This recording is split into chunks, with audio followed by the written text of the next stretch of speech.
और इस वक्त सीएम योगी क्या कुछ कह रहे हैं वो आपको सुनाते हैं। आदरणीय प्रधानमंत्री जी के कर कमलों से 22 जनवरी को संपन्न होना है।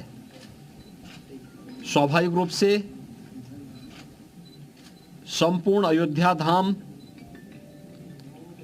और पूरे उत्तर प्रदेश और देश में उत्साह का माहौल है। अयोध्या में समारोह की दृष्टि से बाहर क्या व्यवस्थाएं हुई हैं, प्रशासन की इस व्यवस्था की समीक्षा करने के लिए आज पुनः मैं एक बार यहां पर आया हूं। स्थानीय स्तर पर प्रशासन ने और प्रदेश सरकार के मंत्रियों ने पहले से ही यहां पर सारी व्यवस्थाओं को, चाहे वह यहां के लोकल स्तर पर ट्रस्ट के साथ समन्वय का हो, यहां की सुविधाओं का हो, ट्रैफिक का है, सुरक्षा का है और अन्य सभी प्रकार की व्यवस्था को बेहतर तालमेल से आगे बढ़ा करके 22 जनवरी के इस ऐतिहासिक पल के कार्यक्रम को पूरी भव्यता के साथ, पूरी दिव्यता के साथ, सुरक्षित और सुव्यवस्थित तरीके से संपन्न करने के लिए अपनी तैयारियां लगभग पूरी कर ली हैं।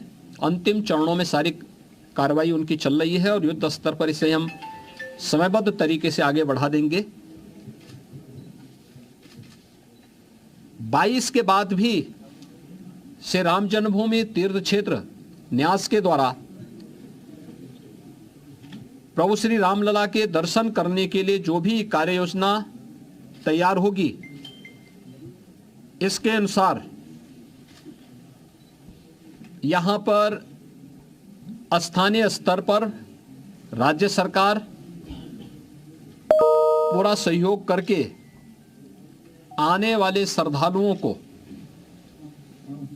यहां पे पूरी श्रद्धा के साथ उन्हें दर्शन करने का अवसर प्राप्त होगा, यह व्यवस्था सुनिश्चित करने के लिए अपने स्तर पर पूरा सहयोग दे रही है।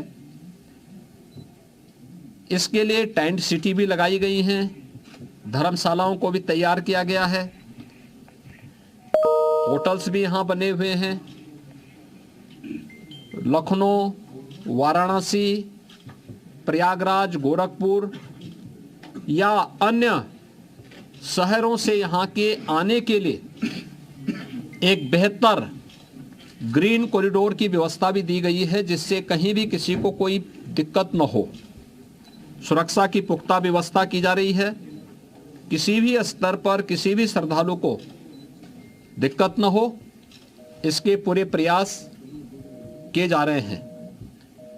अभी से तैयारियां की जा रही हैं क्योंकि हर एक मन में उत्साह है, उमंग है।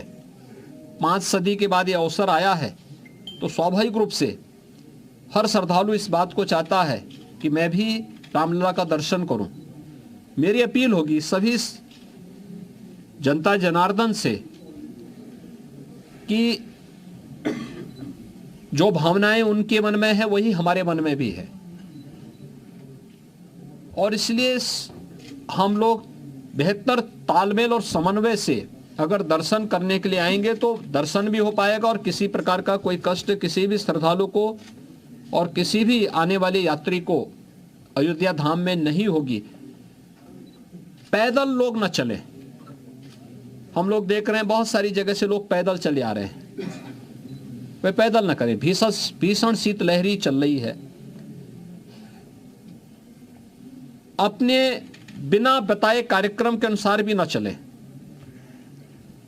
राज्य के अंदर हम लोग व्यवस्थाएं दे रहे हैं, जनपदों को भी देंगे, राज्यों को भी व्यवस्था देंगे, हर एक व्यवस्था से के साथ करेंगे। हम लोग भी कोऑर्डिनेशन करेंगे और हम लोग तीर्थ क्षेत्र न्यास के साथ भी हम एक जिसके बारे में चर्चा करके विस्तृत कार्य योजना बनाएंगे।